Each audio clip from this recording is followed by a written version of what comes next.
Di dalam trading, hal yang penting Anda ketahui ada 3. Yang pertama atau yang awal mesti Anda ketahui, tapi bukan yang paling penting ya. Yang awal adalah tren. Oke?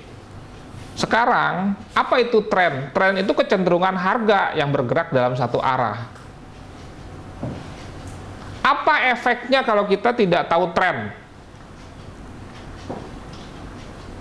Efeknya loss ya, loss. Kenapa? Karena tren naik kita sell, tren turun kita buy, itu efeknya, gitu kan? Sehingga kalau terjadi hal seperti itu, Anda sering frustasi, mana sih ini gitu loh, ya kan? Kayaknya broker tahu ya gitu ya, giliran saya sell dia naik, giliran saya buy dia turun. Ya, bukan broker tahu, Andanya nggak tahu tren. Yang lainnya broker gitu loh. Sering biasanya begitu yang disalahkan broker.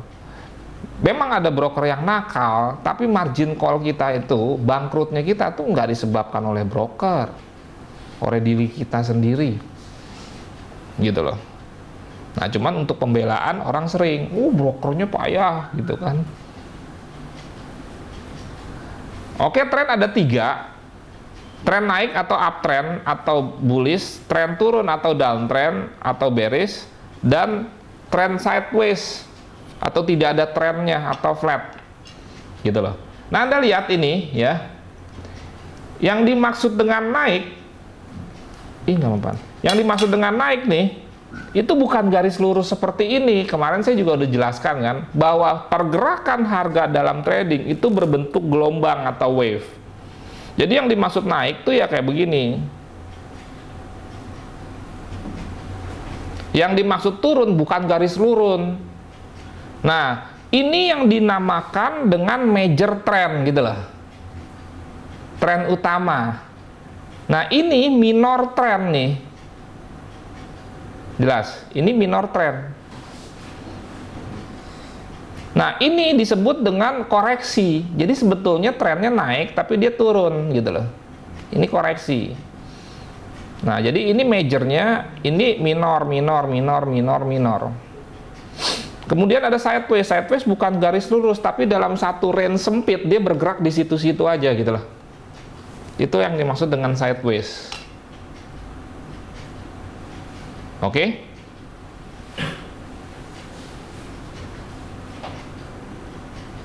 Nah, kalau kita bicara tren, kita mesti bicara juga waktu. Misalkan kita bilang USD JPY naik untuk waktu kapan gitu loh, mesti ada waktunya. Karena nanti bisa ribut. Ya kan? Misalkan saya bilang USD JPY tanpa keterangan waktu naik. Ya kan? Pas misalkan 1 hari di sini nih. Ada yang ngomong USD JPY turun. Ya benar kalau dia ngomongnya lagi di sini. Gitu kan? Bisa jadi ngomongnya tren bulanannya naik tapi tren hariannya turun. Boleh. Makanya kalau ngomong tren mesti ikut satuan waktunya gitu loh. Kalau enggak ribut. Bisa buy, bisa naik, bisa turun, tergantung. Kalau dia ngomongannya misalkan time frame-nya agak besar, bulanan, ya benar naik. Tapi kalau pas kedudukannya di sini, hari ini pas di sini gitu, ya hari ini kan turun, ya kan? Makanya mesti hati-hati, ya kan? You bilang naik untuk kira-kira berapa bulan terakhir, berapa hari terakhir, berapa jam terakhir gitu loh. Oke ya? Dan tren ini dimanapun ada kok, di bisnis sektoril juga ada, di fashion juga ada, gitu loh. Nah, sekarang gimana cara menentukan tren? Sebetulnya simpel. Yang pertama dengan kasat mata ya. Kita lihat dulu dari time frame yang paling besar. Jadi kalau kita menganalisa, biasakan dari time frame yang paling besar. Apalagi awal bulan seperti ini, apalagi awal minggu seperti ini, apalagi pagi-pagi awal hari seperti ini. Jadi pas banget, ya kan? Hari Senin awal bulan pagi-pagi, ya kan? Awal bulan monthly, ya kan? Hari Senin weekly, pagi-pagi daily. gitu loh, ya kan? Anda lihat di monthly-nya, ini contoh kasus saja untuk USD JPY. Secara kasat mata Anda mestinya bisa melihat bahwa ini uptrend atau downtrend atau sideways.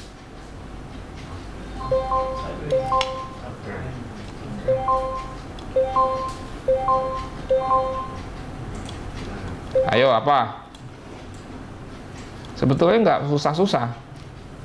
Nggak lihat.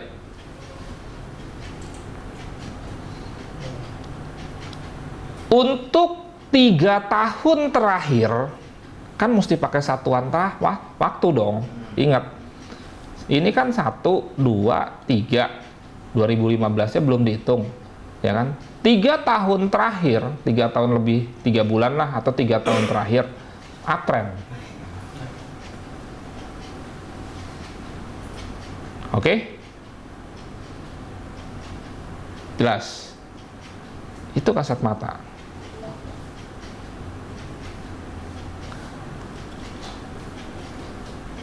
Weekly ya lebih kecil lagi aja gitu dah.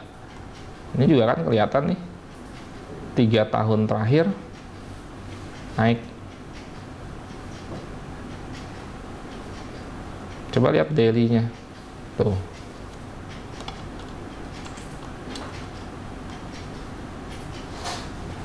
Satu, 2, 3.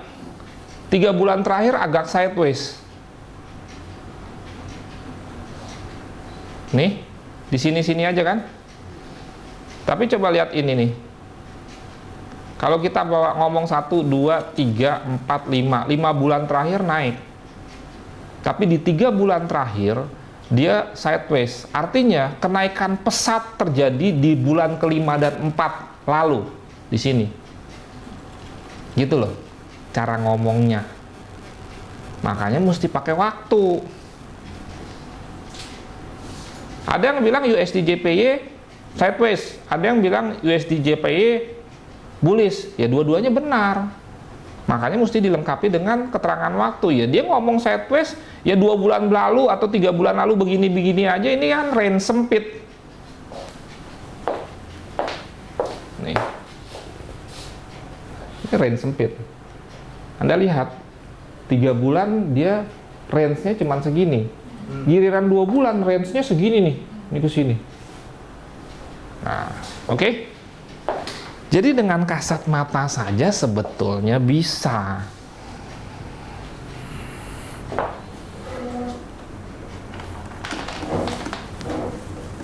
Ada pertanyaan?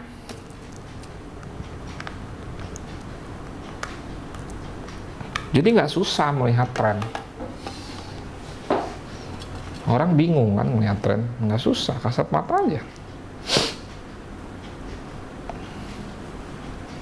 Sekarang kalau kita lihat H4,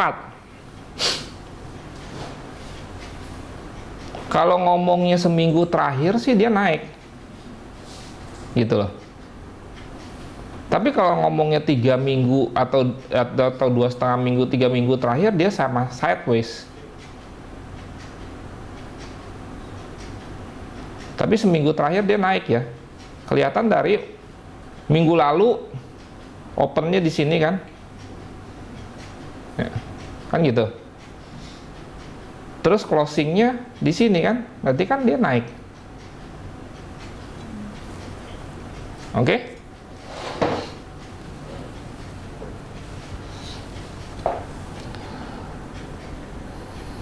H1 tren waktu hari Jumat naik. Ini Jumat kan, hari ini belum jelas.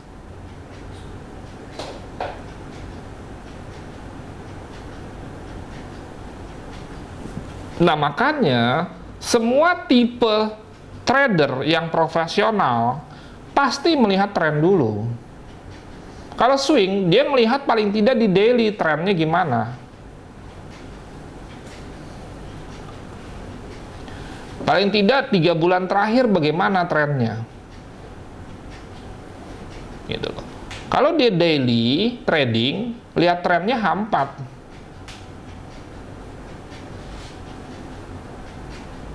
Jadi lebih ke mingguan, berapa minggu, 3 minggu gitu loh.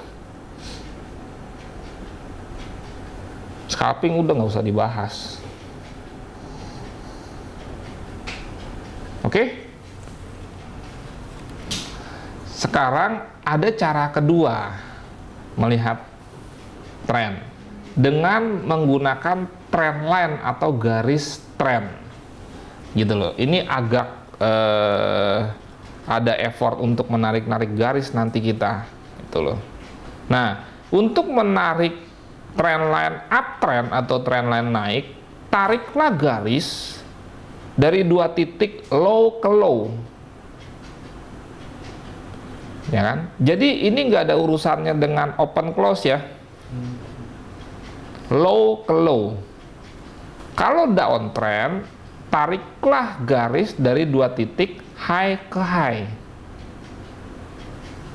Jadi ada aturannya, nggak sembarangan.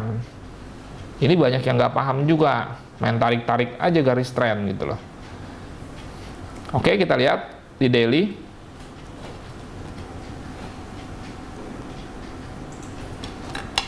Mana sih yang menunjukkan kalau dia misalkan dikatakan uptrend? Ya, Anda bisa tarik ini trend line, bawa ke ujung, ini bebas ya, terserah. Anda mau tarik dari sini ke sini boleh, mau tarik ini ke sini boleh, ini ke sini boleh, bebas. Yang penting Anda bisa lihat garisnya itu naik atau turun gitu loh. Boleh saya misalkan tarik ini ke sini. Nah ini.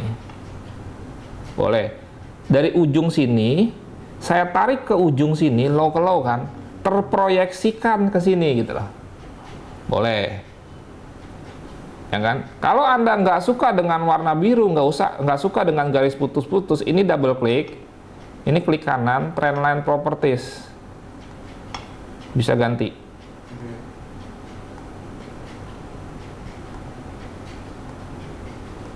Nah, double klik. Kalau mau diedit lagi double klik, kalau mau dihapus del. Boleh juga kita tarik ini ke sini, ke salah satu low yang ini. Jelas. Nah, melukisnya trader tuh ini. Narik-narik garis tren. Yang jelas ingat aturannya.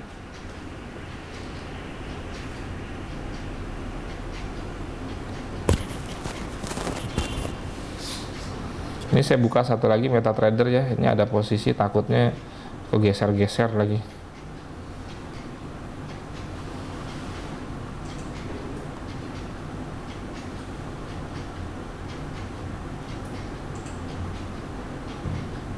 Jadi Anda lihat saya MetaTrader-nya XM ya, broker XM, tapi account saya di FXDD. Ini kan XM. Jadi bisa seperti itu. Karena broker XM yang hanya menyediakan MetaTrader untuk Mac.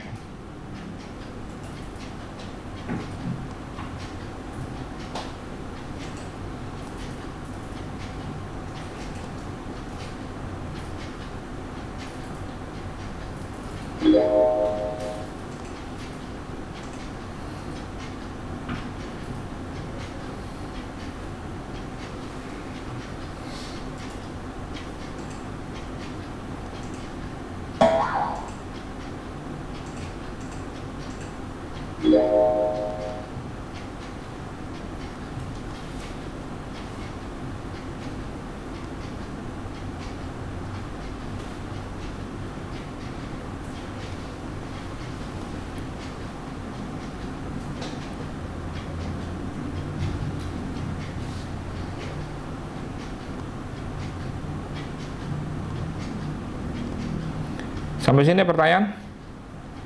Nah, nanti Anda mesti latihan narik-narik garis trendline seperti itu.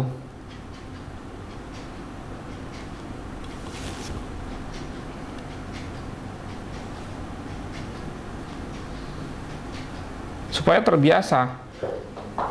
Dan secara tidak langsung, kalau Anda menarik garis trendline, sebetulnya Anda juga sudah menentukan support and resistance. Apa itu support and resistance? Nanti kita bahas. Jadi ini sekali kerja dapat dua manfaat sebetulnya.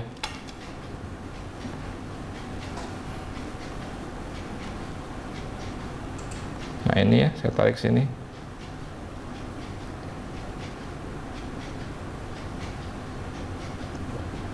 Jadi ini uptrend, low ke low. Oke.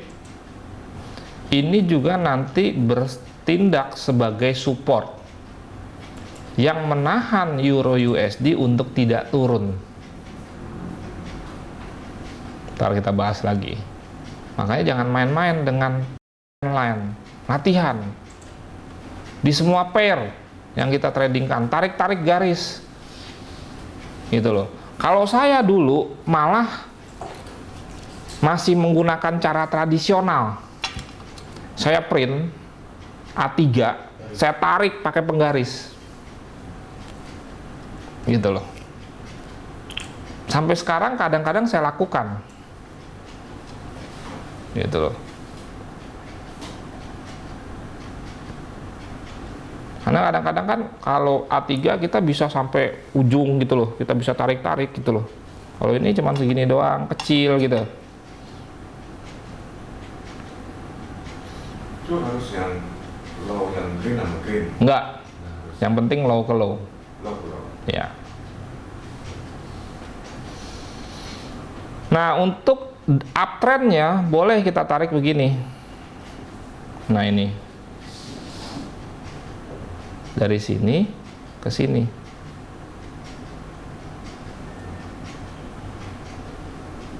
Kok bisa ada uptrend, bisa ada downtrend ini ya? Ya makanya disebut sideways.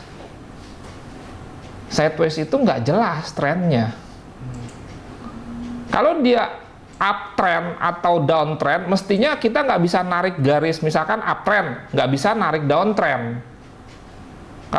Kalau downtrend nggak bisa narik uptrend. Ya kan? Makanya dikatakan 3 bulan terakhir ya agak sideways, ya kayak gitu.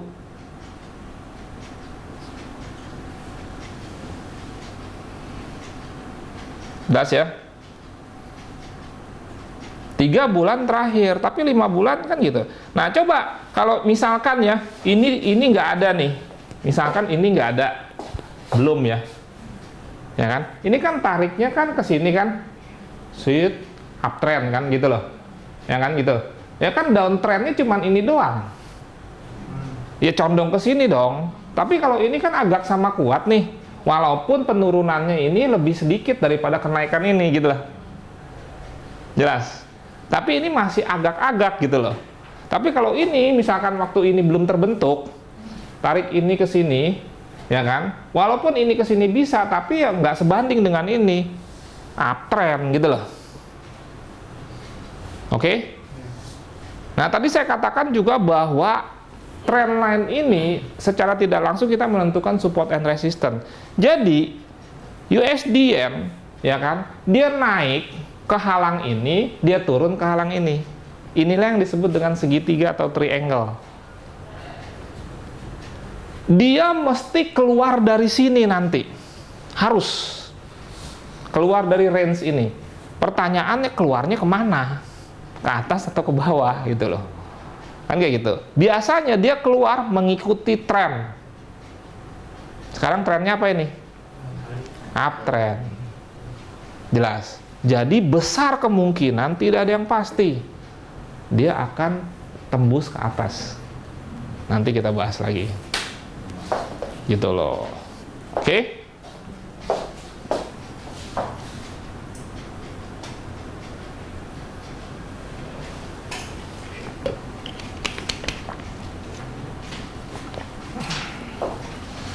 Uptrend, downtrend. Rajin-rajin. Paling tidak di daily, mestinya sih di semua ya, sampai H4, daily, W1, MN, 8 pair. Nah, Anda kelihatan ini berat karena di awal. Nanti Anda kan nggak tiap hari narik garis tren, ngerti nggak? Ini kelihatan banyak karena tarik-tarik mah. Waktu misal nih kita lihat ya, waktu di sini ya kan, maka Anda tarik ini ke sini kan. Setelah ini kan kita nggak ada narik garis trend. Nah, jadi kelihatan berat di awal doang. Padahal nanti misalkan di monthly nih, bisa 6 bulan sekali kita narik garis trend. Gitu loh. Kan ya gitu. Ini di daily terakhir narik garis trend ini ke sini kok. Ya kan? 15 hari nggak ada narik garis trend. Di UJ kan gitu. Jadi kelihatan berat di awal aja. Ini kayak ibaratnya tugas numpuk di awal nih gitu loh. Ntar kalau udah dikerjain, ya udah gitu loh.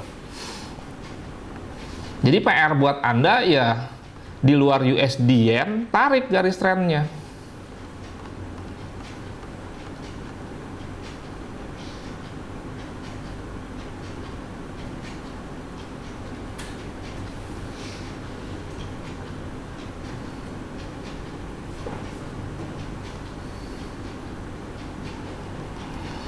Karena tadi saya katakan juga di samping dia melihat tren, dia juga secara tidak langsung menentukan support and resistance.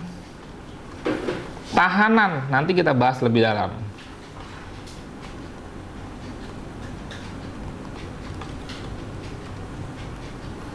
Nah ini monthly misalkan. Apa ya yang ditarik ya? Nih.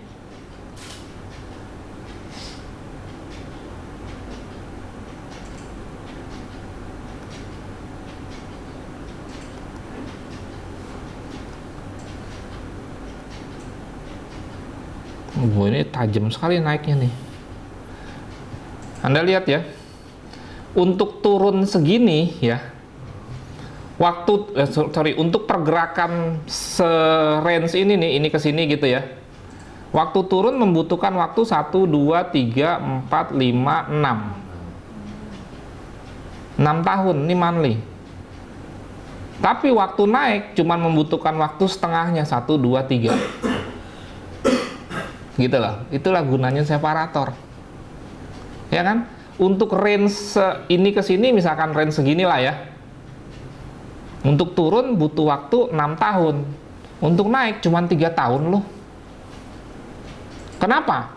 Karena di 3 tahun inilah ya yang namanya Abe, Perdana Menteri Jepang, melakukan stimulus. Mengeluarkan stimulus cetak mata uang yang melemahkan yen. Ini kan yang naik kan US dollarnya, yennya lemah. Dan sampai dengan sekarang masih. Artinya apa? Artinya masih besar kemungkinan dia naik. Walaupun naiknya sudah kencang begini, kita nggak perlu takut nanti. Gitu loh. Fundamental. Dan juga didukung oleh teknikal. Nih teknikal kan, uptrend kan, gitu loh. Nanti benar-benar kita trading yang aman tuh yang fundamental dan teknikalnya searah, gitu loh. Untuk tren kita lebih percaya mana atau lebih akurat mana? Lebih akurat tren fundamental. Tren fundamental lihatnya dari mana? Nggak begini. Lihatnya dari data. Stimulus, penurunan suku bunga, gitu loh. Ya kan? Deflasi, inflasi. Kan gitu. Inflasi itu kan artinya apa sih? Penurunan nilai mata uang.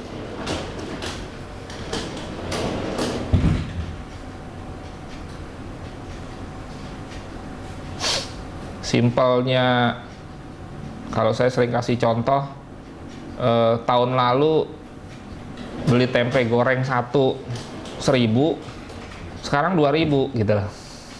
Itu inflasi.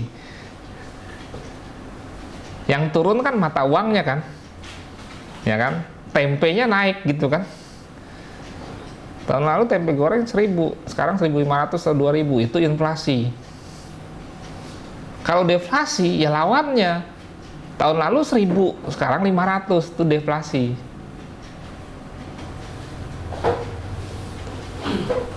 Nah, cara yang ketiga adalah dengan menggunakan indikator.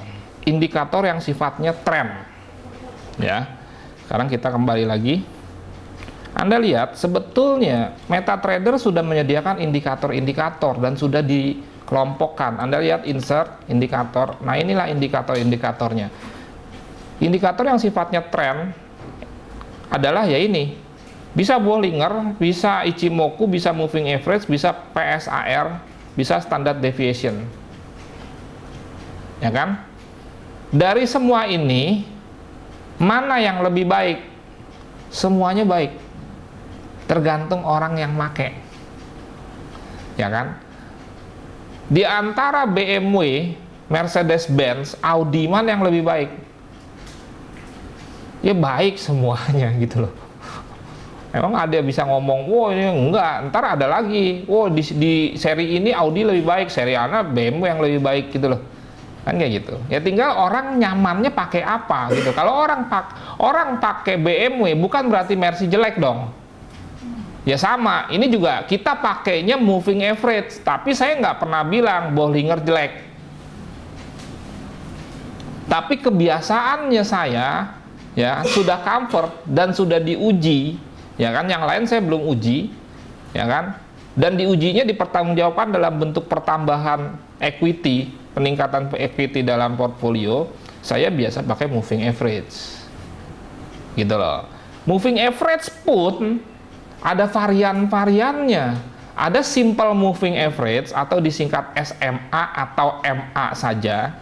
Ada exponential moving average. Saya pakai exponential moving average. Nanti exponential moving average atau EMA ada lagi variannya. Gitu loh. Berdasarkan ya kan jumlah candlenya. Ada EMA 10, pernah dengar nggak tuh? EMA 50, EMA 100, EMA 200, gitu loh. Nah, disitulah seninya. Ya kan? Ibarat BMW, ada seri 3, seri 5, seri 7. Seri 7 biasanya buat orang tua. Gitu loh. Nah, itu. Sama, moving average juga begitu. Ada EMA 10, ada EMA 50, ada EMA 100. Nah, kira-kira seperti itu. Nah, apa itu moving average? Nanti kita bahas. Tapi saya bahas tidak terlalu dalam ya. Nanti kalau Anda mau tahu lebih dalam, Anda tinggal Google. Karena di sini kita mau jadi trader, bukan mau jadi ilmuwan. Kalau mau jadi ilmuwan, mesti dibahas tuh dari mana nih datangnya EMA, begini gitu loh. Ya kan? Kita mau memakai mobil, bukan mau membuat mobil. Kan gitu, kita nggak tahu tuh sistemnya gimana, pokoknya enak. Itu aja, gitu loh. Nanti kalau ada waktu ya silakan, nggak apa-apa, ya kan. Nah, jadi kita pakai EMA. EMA yang saya pakai itu ada 4 karena pengalaman, nggak cukup cuma 1, ya kan. Yang biru, kita dari merah dulu ya. Merah, kuning, hijau di langit yang biru, ingatnya gitu aja, gitu kan. Merah tuh 200, EMA 200. Maksudnya apa? Ya kan? 200 candlestick terakhir itu diambil rata-ratanya, nilai rata-ratanya, ya kan? Kemudian dijadikan garis. Anda bayangkan kalau 200 candlestick misalkan ya, saya nggak bilang pasti closingnya cuman angka-angka doang, kan kita bingung kan. Tapi kalau sudah disajikan dalam garis kan ketahuan naik, turun kan gitu. Nah, kalau EMA 200 berarti dia ambil rata-rata 200 candlestick tergantung di time frame berapa. Kalau di H1 berarti 200 candlestick daily. Kalau di H1 200 candlestick hourly atau 200 jam terakhir. Gitu loh. Kalau di weekly berarti 200 minggu. Kalau di monthly berarti 200 bulan, gitu loh. Makanya tergantung di time frame berapa. Kalau yang orange atau kuning itu EMA 100, bawa aja ke ujungnya nih. Tuh, ketahuan nanti nilainya berapa saat ini. Ini berubah-berubah kan, dinamis. Bawa ke ujungnya. Lihat, untuk hari ini nilai EMA 100 adalah di USD JPY 116.11. Kalau di belakangnya ada 5 digit, bacanya 4 digit aja. Pusing nanti. Terutama yang mengandung USD. Kalau di belakangnya ada 3 digit, bacanya 2 digit aja. Ntar kita terangkan aja. Jadi ini misalkan bacanya ya 116.11. Tidak berlaku pembulatan berarti. Ini justru pembulatan ini. Pembulatan Itu 100, bisa 12, bisa 11. Pembulatan ke bawah, pembulatan ke atas ya. Yang hijau itu EMA 50. Yang biru 10. Oke? Lantas, kalau melihat tren, lihatnya EMA yang mana gitu kan pertanyaannya. Biasanya orang melihat dari EMA yang terpendek atau EMA yang terkecil. Gitu loh. Kita lihat berarti EMA birunya atau EMA 10-nya. Lihat kan? Tadi kan kita bilang 3 bulan tuh sideways ya. Ya begini. Ya kan? Tapi waktu 5 bulan terakhir atau di bulan ke-5, 4 lalu begini. Jadi lihat bentuk EMA 10-nya. Oke? Ada pertanyaan? Bisa juga ya, nanti kita akan saya terangkan lagi, melihat kedudukan candlestick terhadap 4 EMA. Perhatikan jari saya, ini misalkan EMA ya, ada 4. Terserah susunannya bolak-balik, terserah mau di sini EMA 100, mau di sini EMA 10, terserah. Ini tangan kanan saya candlestick. Kalau ini sideways, ada 2 di atas, 2 di bawah. Kalau ini downtrend atau bearish. Ini downtrend kuat atau bearish kuat. Ini bullish atau uptrend. Ini bullish kuat atau uptrend kuat. Jelas? Nanti ada strategi, nanti waktu belajar mengenai teknik entry, kita hanya trading kalau di sini atau di sini. Yang pasti-pasti aja. Gitu kan? Yang lebih pasti maksudnya. Ya kan? Kalau di sini kita entry buy, di sini kita entry sell. Simple. Nanti diterangkan. Jadi sekarang ini lagi uptrend ya. Uptrend kuat. Karena di sini. Di atas. Ya kan? Yang dilihat closingnya ya, bukan low-nya atau bukan high-nya. Berarti kalau kita melihat USD JPY atau UJ di daily, ya kan, berarti kan kita lihatnya sampai sini. Closingnya kan memang benar-benar di atas 4 EMA. Oke? Berarti dia bullish kuat. Gitu loh. Makanya kalau Anda perhatikan, lihat UJ saya, itu isinya buy semua. Tuh. Dan saya pecah-pecah. 0,06. Bayangin duit 22.000 0,06. Makanya kalau nanti Anda mau greedy, mau serakah, ingat muka saya, ingat account saya. Gitu loh. Dana 10.000 mau masuk 1 lot. Nah, yang saya aja masuknya 0,1, 0,2 gitu loh. Ya kan? Tes dulu sekian. Bagus, tambahin lotnya gitu loh, averaging. Masuk dulu 0,06. Nah, kan ini udah profit semua. 0,06, 0,6 sekian gitu. Banyak 0,2. Profitnya udah lumayan. Gitu loh. Belum ditutup. Ini berdasarkan pip ya, bukan dolar. Ya kan? Ini bisa dirubah begini nih, klik kanan ya, profit, defaultnya nominal uang, deposit currency. Tapi saya tidak suka dengan nominal uang. Saya sukanya pip atau poin. Kenapa? Kan gitu pertanyaannya. Sebab kalau harga bergerak dari sini ke sini, ngomongnya kan berapa poin, berapa pip. Kita nggak bilang berapa dolar. Karena berapa dolar itu kan tergantung lot. Makanya saya ubah defaultnya atau aslinya dalam deposit. Anda silakan rubah atau terserah, itu selera. Gitu kan? Karena saya membutuhkan informasi saya sudah loss atau saya sudah profit berapa pip, floating profit, floating loss berapa pip, bukan berapa dolar. Saya nggak peduli dengan dolar. Karena saya udah punya money management sendiri gitu loh. Saya peduli dengan PIP, target saya 200 PIP, target saya 300 PIP, target saya 400 PIP, nggak peduli dolarnya, nggak mau pusing.